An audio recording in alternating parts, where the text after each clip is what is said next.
7.1 magnitude tremor less than 48 hours after another quake struck the same area. Temperatures in Alaska's largest city, Anchorage, have soared to a sweltering all-time record of 90 degrees Fahrenheit as a heat wave grips the U.S. state, which straddles the Arctic Circle.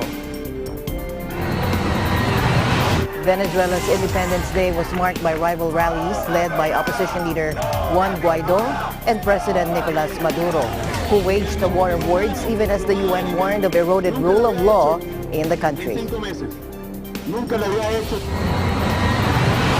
And following a Church of Christ dedication in Leeds, United Kingdom just a week ago, another historic event took place for the INC members as a building formerly owned by the Methodist Church, purchased by the INC, was turned into a magnificent chapel.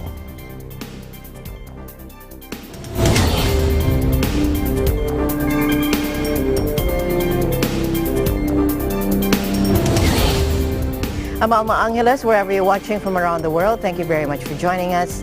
Now to the news.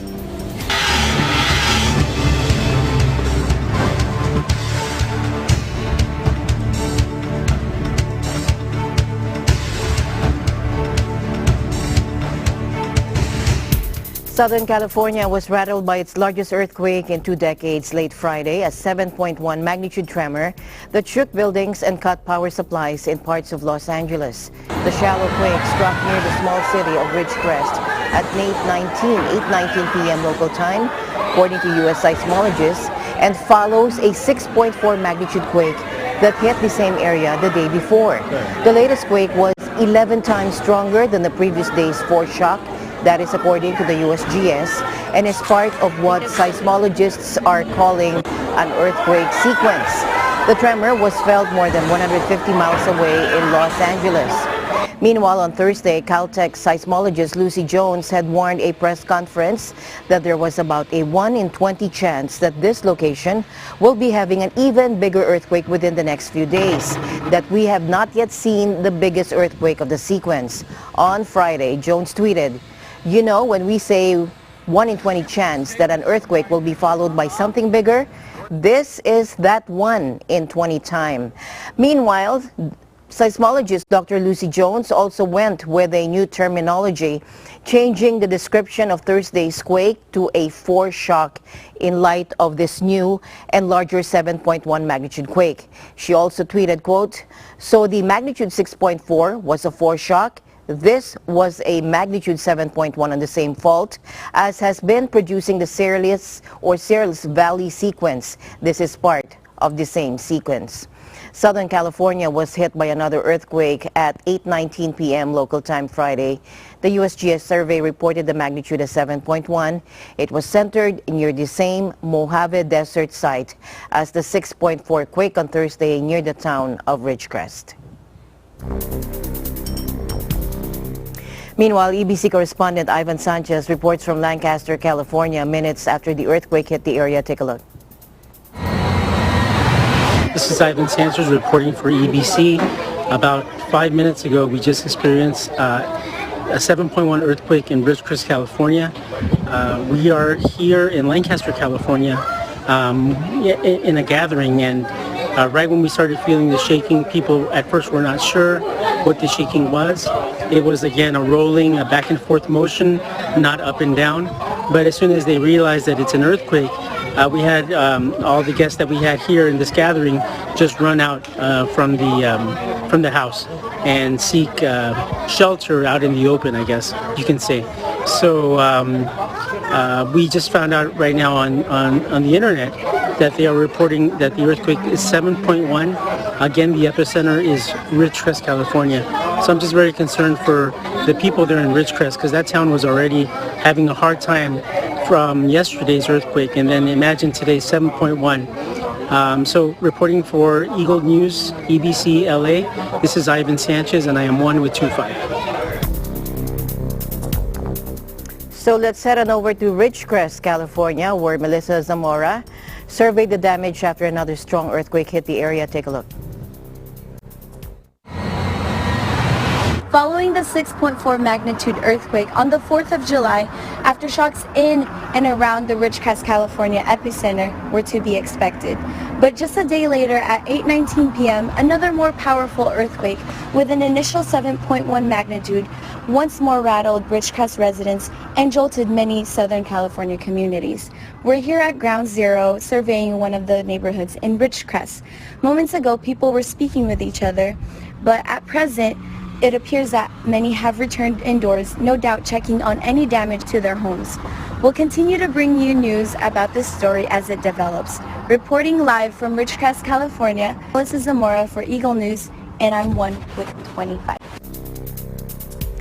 Meanwhile, the California Office of Emergency Services said there were significant reports of fires, mostly as a result of gas leaks and line breaks in Ridgecrest. There were also water main breaks. Power and communication are both out.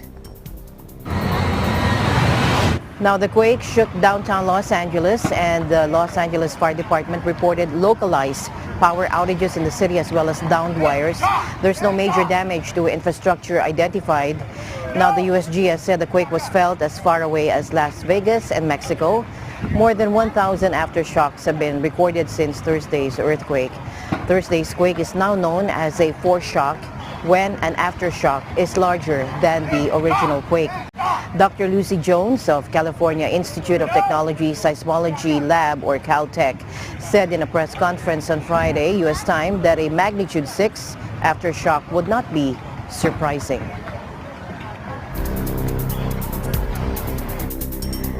Meanwhile, seismologist Dr. Lucy Jones also said that the series of earthquakes and aftershocks are a sign of a growing fault line.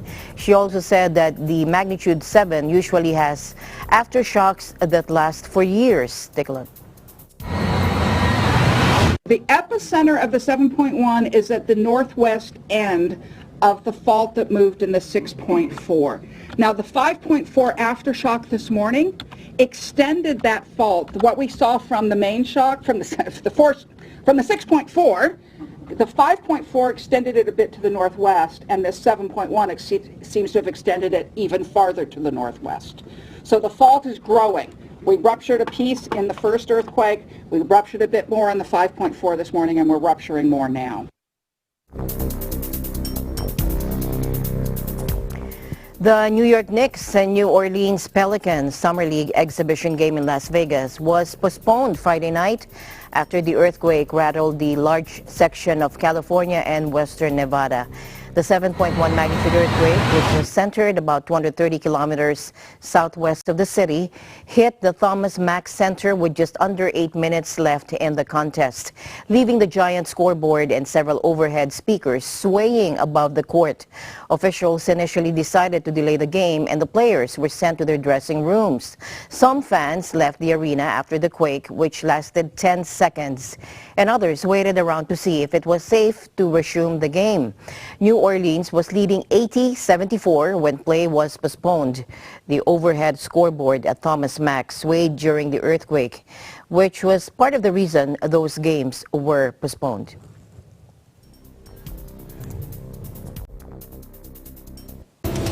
And the news continues here on Eagle News. We'll be right back.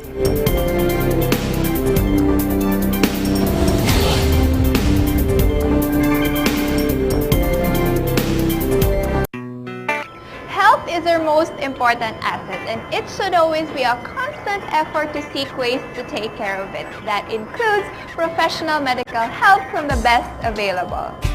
The Manila Beijing Medical Associated Incorporated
90 degrees Fahrenheit as a heat wave grips the U.S. state, which straddles the Arctic Circle.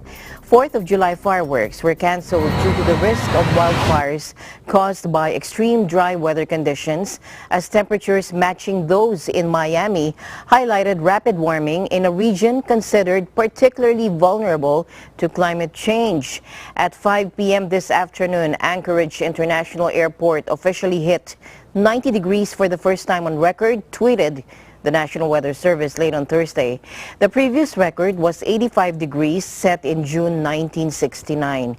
The abnormally warm weather is being caused by a giant ridge of high pressure sitting right over U.S.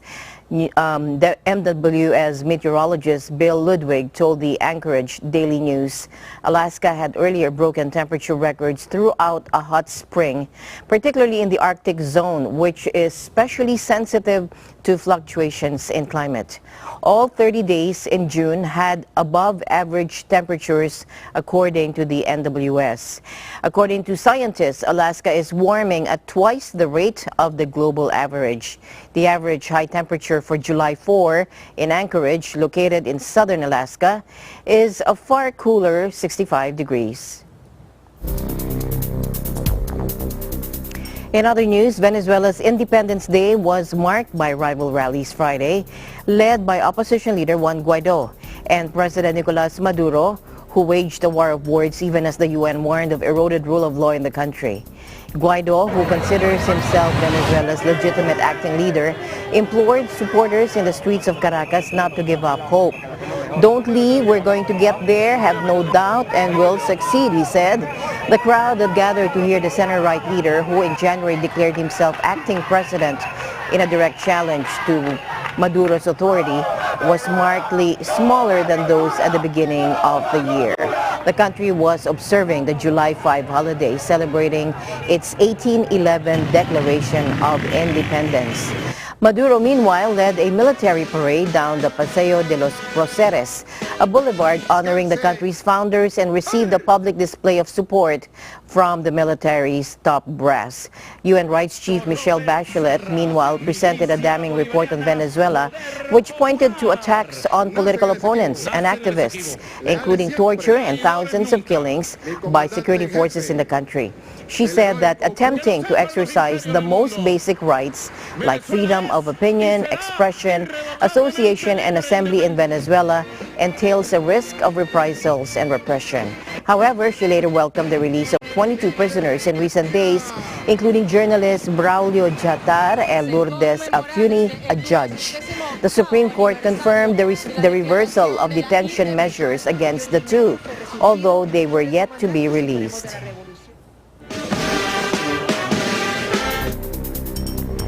Heading to Bedminster, New Jersey after his July 4th Salute to America event, U.S. President Donald Trump takes questions on job numbers, army recruitment, and the incredible, really well-run migrant facilities.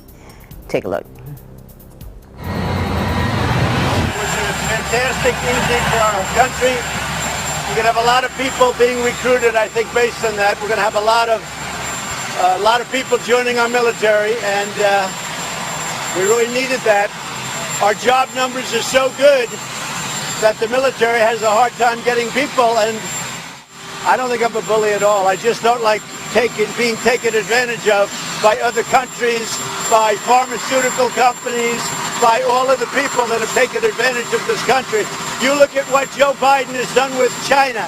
We've lost our shirts with China, and now China's dying to make a deal. And they're crowded because the Democrats will not give us any relief from these loopholes. We have loopholes that are so bad. We have asylum that's so bad. So these places are, many of them, not all of them, but many of them, they're incredible. They're really well run. The Border Patrol did not train to be doctors and nurses and janitors. That's not what they trained to be. They trained to be Border Patrol. And that's what they're doing. And they're doing a phenomenal job. Meanwhile, the UN Security Council called Friday for a ceasefire in Libya as the death toll from a 3-month offensive on Tripoli reached 1,000, including scores killed in an airstrike that hit a detention center for migrants. Take a look. The council condemned the late Tuesday attack on the Tajura detention camp east of Tripoli and stressed the need for all parties to urgently de-escalate the situation and to commit to a ceasefire, according to a joint statement. Libyan Commander Khalifa Haftar, whose forces hold eastern Libya and much of the country's south, launched an offensive in early April to wrestle the capital from forces loyal to the UN-recognized Government of National Accord, or GNA. Airstrikes and ground fighting have since left nearly 1,000 people dead and some 5,000 wounded, according to the UN's World Health Organization. The fighting has forced more than 100,000 people to flee their homes and threatens to plunge Libya into deeper conflict. Among the dead are 53 migrants killed Tuesday night in an air raid on a detention center in the Tripoli suburb of Tajura held by the GNA, which accused Haftar's forces of carrying out the strike. In other news, more than 220 mayors across the U.S. gathered in Honolulu for their annual conference. Our Hawaii correspondent Alfred Asenas had a chance to meet one of those mayors who takes pride in his years of public service and most notably in his family's history. During a press briefing by the United States Conference of Mayors, Honolulu Mayor Kirk Caldwell introduced Eagle News to Mayor Christopher Cabaldon of West Sacramento, California.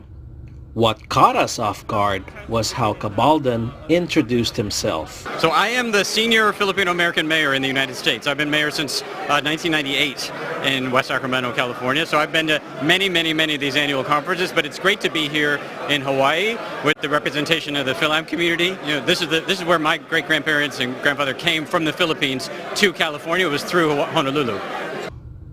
Given his decades as a public servant, Cabaldon looked forward to working with other U.S. mayors in their 4-day annual meeting to learn innovative ways to better serve his constituents back home. So at this meeting, we're both working hard around big national policies around immigration and infrastructure and innovation and technology, but also I'm here to just learn what are other mayors doing in the United States that I can steal. Great ideas, great pilot projects, what are the lessons that they're learning and bring them back home, whether it's transportation or homelessness or education. There's some great ideas happening all across the United States and cities, and I want to see what I can bring back home to West Sacramento.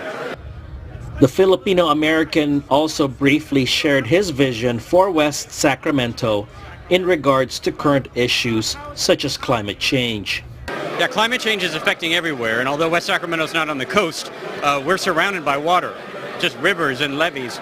And so the impact of both sea level rise, but also changes to the forest management, to snowpack, is driving major risks for our people. So we have made a commitment to get to zero new carbon by 2040, maybe even more aggressively. It's one of the most aggressive plans in America to try to do our part to reduce the worst effects of climate change, not just in our city, but around the planet.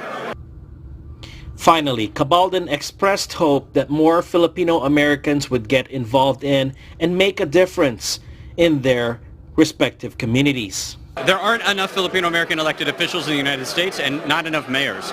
So it's really important to be here and to be visible and to show people who we are as a community and to build support and alliances throughout the country with other mayors. Cabaldon was just one of more than 220 mayors who attended their annual meeting recently held at the Hilton Hawaiian Village. Reporting from Waikiki in Hawaii, I'm Alfred Asenas, 1 with 25. Thank you, Alfred. Eagle News will be right back. Stay tuned.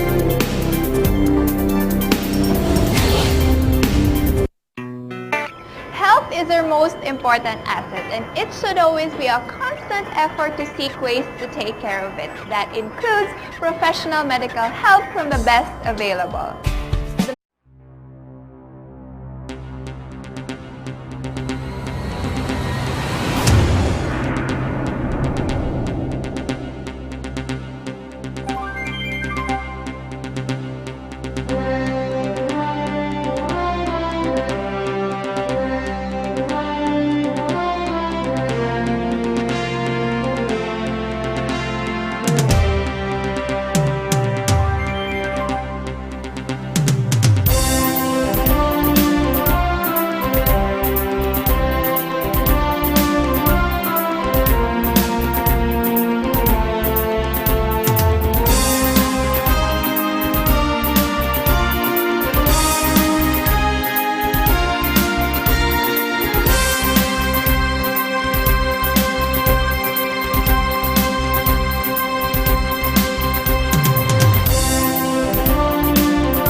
business news, this is Cesar Vallejos. Local and foreign business groups are appealing to President Duterte to veto the security of tenure bill in a last-ditch effort to keep the country's employment regime in status quo. Business groups asked the president to prevent the SOT bill from becoming a law. If passed into law, the SOT bill will have adverse effects on the Philippines' global competitiveness and its capability to create more and better quality jobs for Filipinos, the letter read. Both DOL's DO 174, which took effect in early 2017, and EO 51, which took effect in mid-2018, already prohibited ENDO. If ENDO is dead, therefore, the SOT bill is superfluous. It added, the end of contract scheme, popularly known as ENDO, is a practice of hiring and terminating workers after every 5 months to circumvent their regularization. Business groups also argued the right to a secure tenure in the workplace is not absolute. Employers, they said, should still maintain the power to dismiss a worker who is no longer performing, subject to observance of due process. Further, business groups explained to Duterte approving the SOT bill could work against the Philippines in the face of a changing world of labor in which contractual employment is believed to be the future. The concept of dependent employment is steadily being eroded. Under the future of work, there will be unprecedented rise of independent contractors, telework, and a constellation of other internet-enabled companies, the letter read. The letter to veto the SOT bill was signed by the Employers Confederation of the Philippines, Philippine Chamber of Commerce and Industry, Philippine Exports Confederation, Makati Business Club, Federation of Filipino-Chinese Chamber of Commerce and Industry, Philippine Association of Legitimate Service Contractors, and the Management Association of the Philippines, among others.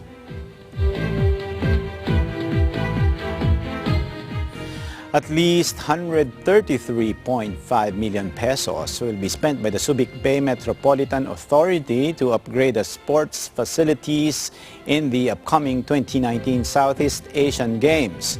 SBMA Chairman and Administrator Wilma Isma said massive upgrading would have to be undertaken at sports facilities like the Remy Field and Subic Gym in time for Subic's co-hosting of the sporting event from November 30 to December 11.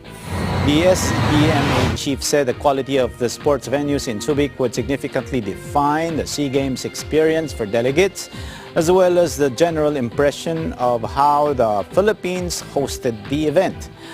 Remy Field, which contains a track oval, which will get an upgrade with a new 9-lane track from the previous 6, as well as a covered viewing stand. It will be rehabilitated at a cost of 127 million pesos. Meanwhile, the Subic Gym will get a new facade and interior upgrade at the price of 5.7 million pesos, along with the new Clark City, Metro Manila, and the Batangas, La Union, and Tagaytay cluster. The Subic Bay Freeport will be the venue for some 523 events in 56 sports fields scheduled in the 2019 SEA Games. Some 9,840 athletes from the 11 countries comprising Southeast Asia are expected to participate in the competition. The law that sought to further open up the Philippines' rice sector is also expected to boost the country's GDP, according to the latest estimates of the National Economic and Development Authority and the International Food Policy Research Institute. In a statement, NEDA said preliminary estimates showed that the rice trade liberalization law will add 0.44 percentage points to the country's economic growth. This is based on a 35% tariff rate. This means that if the country's economic growth is at 6%, adding the impact of the rice trade liberalization law will mean GDP will reach 6.44%. The agriculture sector would expand as there would be more crop diversification as uncompetitive rice areas shift to other high-value crops with relatively higher net returns, the NEDA said. The NEDA also said the world rice market is capable of supplying the additional import demand of the Philippines in the long run with minimal increases in prices.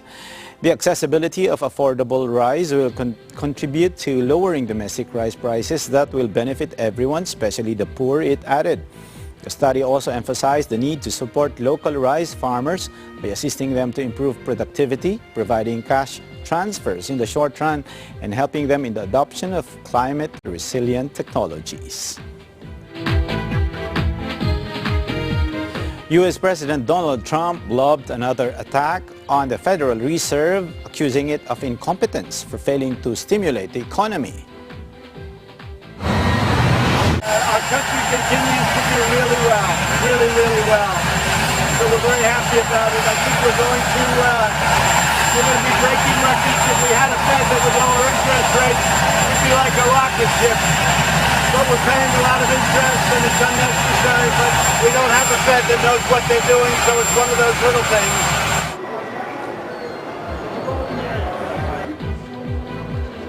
Wall Street stocks were lower on Friday morning, with investors believing strong June jobs data could make the Fed less likely to cut interest rates this month.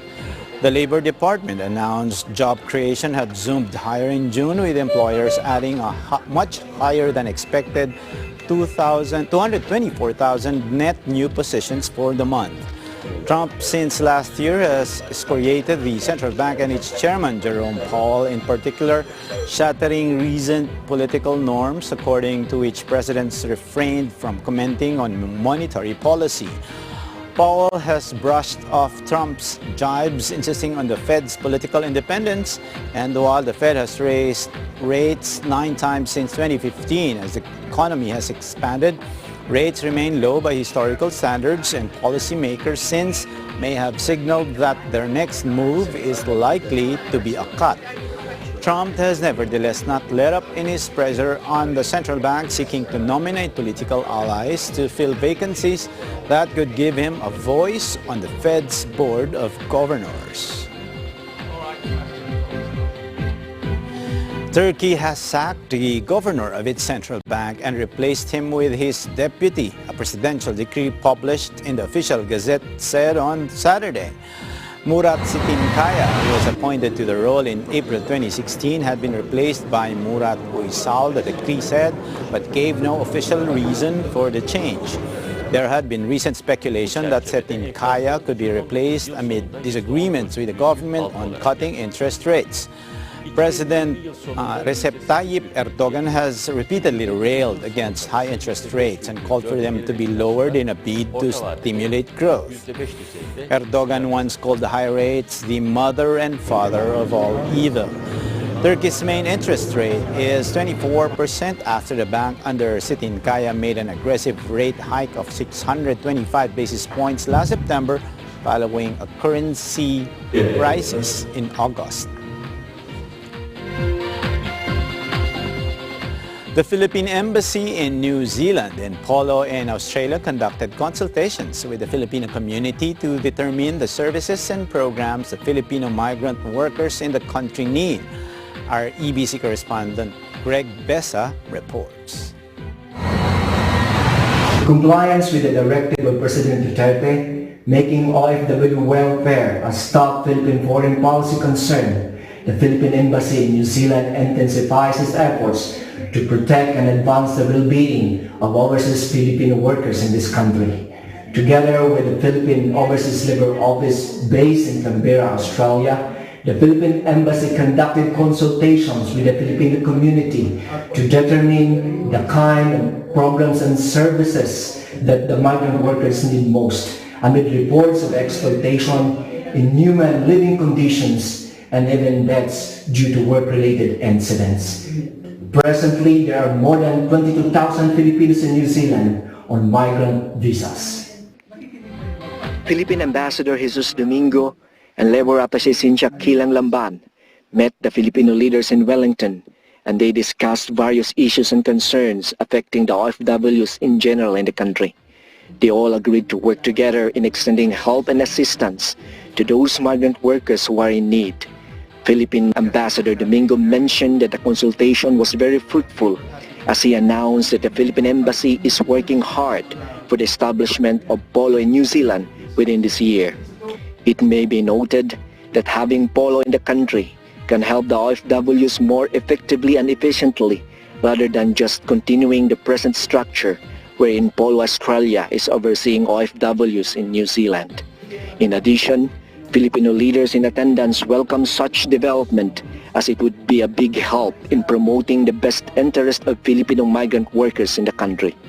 Yes, we just had a very fruitful consultation with Labor Attaché Cynthia Lamban. She's here basically to begin scouting for the venue for the Philippine Overseas Labor Office for New Zealand. We discussed matters such as how we can improve the information dissemination of the plans and programs of the POLO and services such as the and requirements of the OEC. How can we better protect our overseas workers in terms of their working conditions, their contracts, pastoral care, and other relevant matters. So happy that finally Polo is arriving in New Zealand. We need their help desperately to address issues of OFWs in the entire New Zealand archipelago. We are happy to have the Polo here in Wellington from Australia, and I think Polo will help us to alleviate all the problems of the OFW here in New Zealand. On the other hand, Labor Attaché Lamban commended the initiative of the Philippine Embassy in hosting the consultation with Filipino leaders in Wellington. She is looking forward to another consultation in Auckland over the weekend. I'm happy to be here in Wellington to address the concerns of our Filipino workers regarding their labor needs and concerns, and I'm thankful for the support of our ambassador, our dear Ambassador Domingo, and of course with the support of Mr. Greg Besa. I'm able to inform the workers of their rights and the things they need to do to get their overseas employment certificate, which is a pressing concern at this time. So I'm happy to have had this opportunity to do that. Thank you. In New Zealand, Filipinos are providing the needed manpower in vital industries such as health and aged care, information technology, beekeeping, and dairy farming. Yet, as the country continues to experience construction boom in various regions, thousands of skilled overseas Filipino workers are now working in big infrastructure projects and housing constructions as carpenters, scaffolders, machine operators, and many other construction-related jobs. New Zealand employers have expressed their willingness to hire more Filipinos due to their being diligent and hard-working at work. The Filipino workers are very reliable and friendly people. They always show up for work on time. They're always willing to help out. Even if it's not their job, they'll ask to help.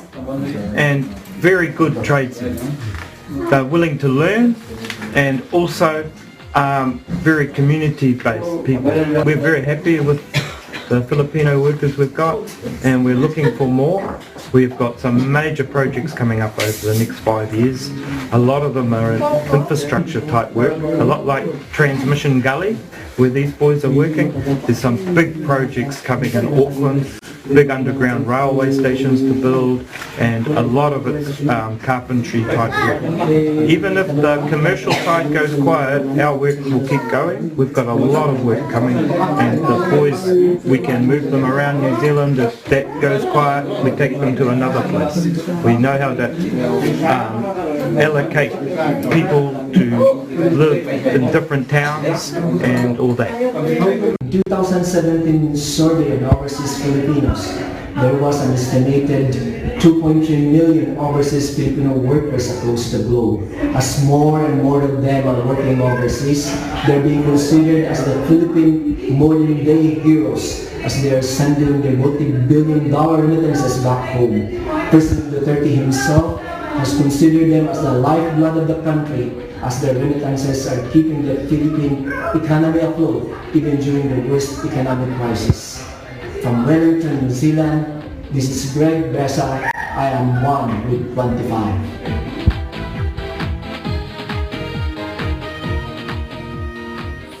And that's it for Business News. This is Cesar Vallejos. I'm 1 with 25. Eagle News International will be back. Stay with us.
Fifty-year-old sensation Coco Gauff's magical Wimbledon journey continued on Friday when the American youngster saved 2 match points to reach the last 16.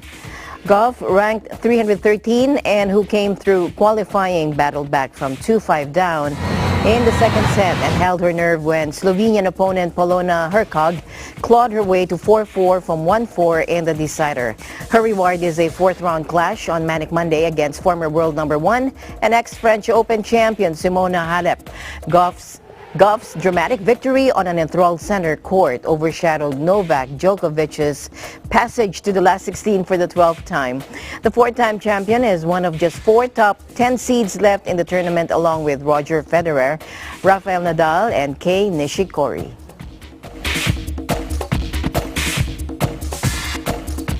Now, the Milwaukee Bucks fell 2 games short of the NBA Finals, but they won big at the NBA Awards. Jaina Palasigi reports. Players in Milwaukee are special. This was a special year. Just couldn't be more grateful to be their coach, and looking forward to more great things going forward with the Milwaukee Bucks. Although the NBA season has come to a close, the NBA Awards took one last shot to honor the league's most elite players. The ceremony was held at the Barker Hangar in Santa Monica, California, and was hosted by none other than multi-NBA award winner himself, Shaquille O'Neal. The Milwaukee Bucks were the big winners this year, taking home the most hardware out of any franchise. John Horst won Executive of the Year, while Mike Budenholzer took home Coach of the Year. But the star of the night was Bucks forward Giannis Antetokounmpo, who was crowned Most Valuable Player. The Greek Freak bested James Harden from the Houston Rockets and Paul George from the Oklahoma City Thunder to earn the title of MVP for the regular season. Giannis gave a heartfelt acceptance speech reflecting on his journey and thanking his family for being his inspiration to get to where he is today. When asked what does being MVP mean to him, Giannis explained that there is more to it than just stats and numbers. I was telling my family yesterday, and they told me if I had anything regret, and I told them no, I didn't have that. I was just going to talk to my heart, and they asked me if I'm going to get emotional, and I'm like, there's no way I'm getting emotional. And but when you hear your name up there on the stage, and then you realize, like, this years of hard work, and what you did in the past, then you start getting emotional. But yeah, definitely had nothing I did. I didn't expect myself to get emotional. Praise for his teammates is also a common theme for back-to-back Sixth Man of the Year winner Lou Williams from the Los Angeles Clippers. Even though this is Lou's 3rd Sixth Man of the Year award, he talks about how this year was different. I kind of went into this season wanting this one. In years past, I always just played and I lived with whatever happened. I wanted this one. I felt like this one was going to be a legacy piece. If I was going to, go out of the game and be considered a sixth man, and that'd be my MO. I want the Taj Mahal. I wanted to be at the top of Mount Rushmore with him, and so this year it was more focused on going out there and getting this one. Another back-to-back winner, Rudy Gobert of the Utah Jazz, took home his 2nd award for Defensive Player of the Year, beating out the MVP nominees Giannis and PG. During his speech, Rudy reflects on his journey as a basketball player. I never thought I would be able to do that. I started basketball, playing with friends.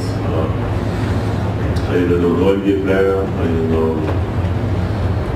nothing about basketball really. I was just having fun. And then I started to become a bit more competitive, year after year. Eventually, I made it to the NBA, and standing here today, so it's very grateful. Gobert's fellow European, Luka Doncic, represented Slovenia in the best way by winning Rookie of the Year. I mean, there was so many persons that helped me. First of all, my family, of course, and my teammates and coaches and everybody behind it. You know, there's been just a lot of players and a lot of people that helped me. The 2019 NBA award winners have been the most diverse group yet. And if anything, the award show made us even more excited for the upcoming NBA season. Only time will tell who the next MVP will be. Reporting from Santa Monica, California, I'm Jana Palasigi, 1 with 25. And the Los Angeles Dodgers hit a home run with fans as it hosted Filipino Night. Here's our Los Angeles Bureau's Eva Basilaje and Aaron Reytutar. Filipino Night, go Dodgers! Happy Filipino Night, go Dodgers! Happy Filipino Night, go Dodgers! Happy Filipino Night, go Dodgers! For the 10th straight year, the Los Angeles Dodgers host Filipino Nights. These pre-game festivities are replete with food, folk celebrations, and an exclusive Dodgers jersey, in celebration of the influence and contributions of the ever-growing Filipino community in Los Angeles. Today I'm at Dodger Stadium for Filipino Night. It's just a celebration of the Filipino community out here to support our local Dodger team. In general, there's always a lot of Filipinos at the Dodger Stadium, but I feel like as of right now, of course, we're all coming together to celebrate our Filipino Night. Philippines coming together, you know, and Philippine Independence Day is this month too, so you know what a better way to celebrate Filipino Independence Month than here at Filipino Night at Dodger Stadium. Filipinos' impact not only in LA but around the world just shows how hardworking we are, how smart we are, and how dedicated we are. Let's go Philippines! Tonight it's Filipino Night, and I think it's going to be a very fun day. They bring a good diversity of people, you know, they introduce us to their culture. I think they're really excited. I think they're going to have a fun time. First at bat for the night's performances were the Philippine Chamber Singers of Los Angeles.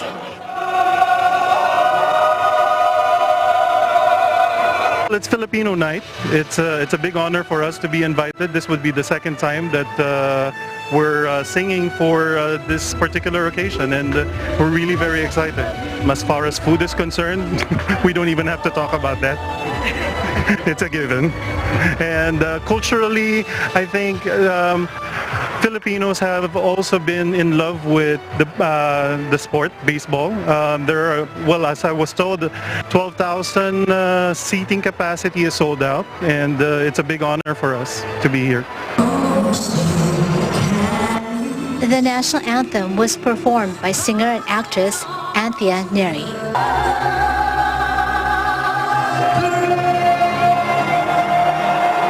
It's a huge platform to sing in front of family.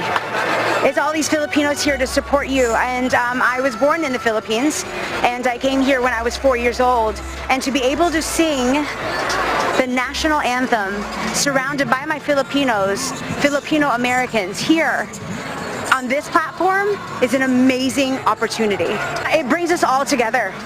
It's an amazing chance to meet friends and family. I have friends that are here that did shows with me. I've done the anthem before, and they're here supporting and having just camaraderie and again family. As you can feel that energy and support every time there's a bunch of Filipinos around. So that is amazing. We are making strides for diversity. I've got so many friends that I'm working with in Mamma Mia that have AJ Raphael and Jules Aurora, and they create that platform that allows you to shine and to be diverse and don't sit in the shadows, but create a platform to shine proud as a Filipino and a Filipino American, and to shine with your talents or whatever you do, to be able to share it and share it with pride and to share it with Filipino pride. True Blue Dodger fans were also filled with pride as their home team that night defeated the Colorado Rockies 4-2. It's a Filipino Dodgers night for the Filipino heritage. Celebration, yeah, and it's nice that we have this t-shirt that they really made for Filipinos. They're so happy to see each other, you know, coming from different places. You know, like us, we're from Riverside. I know there's a lot more people from other cities of California.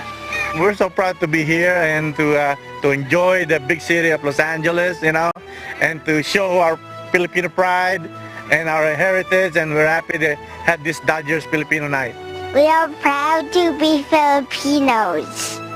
Filipino Night at Dodger Stadium takes place in the same month as Philippine Independence Day, which makes celebrating the Philippine culture at the old ball game an extra special experience. For Filipinos living in this wonderfully vibrant and pleasantly diverse city. Reporting from Dodger Stadium in Los Angeles, California, this is Eva and Aaron for Eagle News. And we are one with 25.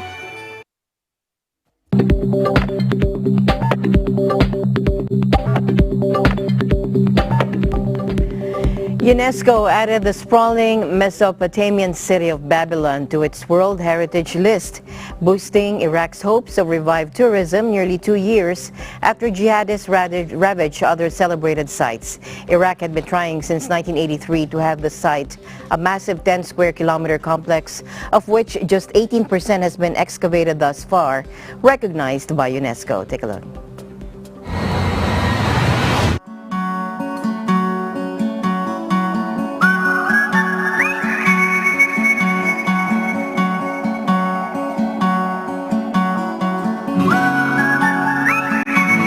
بابل هي هوية رمزية للعراقيين، أيضا يعني تعتبر يعني كمدينة جزء من تاريخ العراقيين، من التاريخ سواء كان البشري أو التاريخ الهندسي والمعماري والعلمي والإداري والقانوني. إلى اليوم هنالك تأثير على الفنانين العراقيين على سبيل المثال، متأثرين جدا.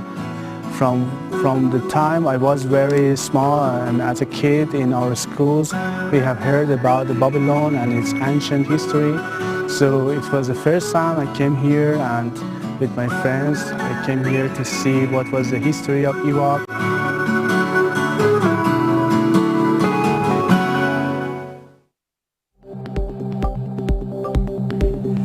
Our EBC correspondent Tyra Liu takes us to Harajuku, a place renowned for its colorful street art and fashion scene. Take a look.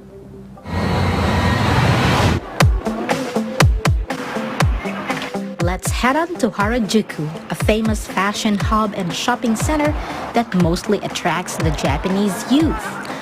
One of the districts in Shibuya, Tokyo, Harajuku is a popular destination among domestic and international visitors. So, expect the streets to be crowded on regular days, particularly on weekends. But how does this busy place look like in an early Saturday morning?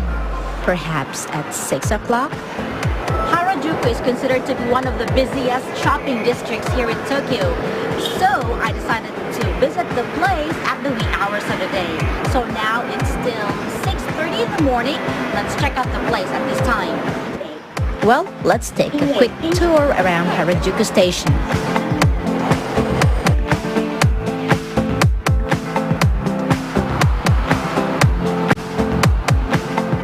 So, if you want to avoid the crowd, visiting the place around this time would be ideal. But of course, don't expect to go shopping just yet. But simply a nice stroll would do. Right here in the shopping district of Harajuku, Tokyo, Japan. This is Tyra Liu for Eagle News International, and I am 1 with 25. Thanks, Tyra. Meanwhile, following a chapel dedication in Leeds, United Kingdom, just a week ago, another historic event took place for the members of the Church of Christ, as a building formerly owned by the Methodist Church, purchased now by the INC, was turned into a magnificent chapel. Take a look. Today is a historic day, not just for the community in Leeds, United Kingdom, but for the members of the Iglesia Ni Cristo Church of Christ. The 138-year-old building behind me was previously owned by the Methodist Church and was acquired by the INC, transforming it into the beautiful chapel while preserving many of its original features.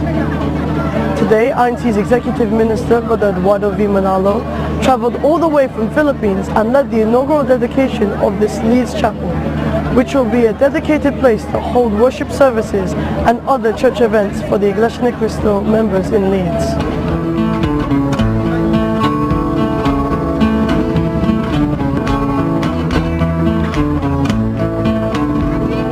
I'm Steve Lewis. I'm Melanie Lewis. I'm James Bressington. I'm from Manchester and I'm currently in Leeds in the United Kingdom. Today we had this wonderful and beautiful worship building behind me. We had it dedicated to our Almighty God.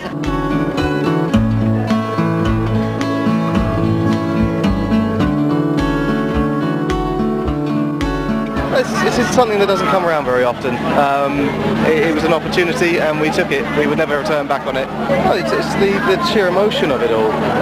It's something down in Exeter we have a rented hall and it's a lovely place, but coming to an actual church that's been set up, it's something that does not happen. So we feel truly blessed that this has happened up here now. It's really important for me to attend this event because the day when our executive minister of the Church of Christ, Brother Eduardo Viminalo, came to dedicate our worship building, that was such a blessing for us, such a strengthening of our faith. Brother Eduardo travels more miles, travels more time than even the brethren did today. He travels all around the world. That strengthens our faith wherever he goes. To have our executive minister, the leader and administrator of our church, that's such a blessing for us, such a role model. We want to have a good impact on the community, especially on that first opening day to the dedication. It's really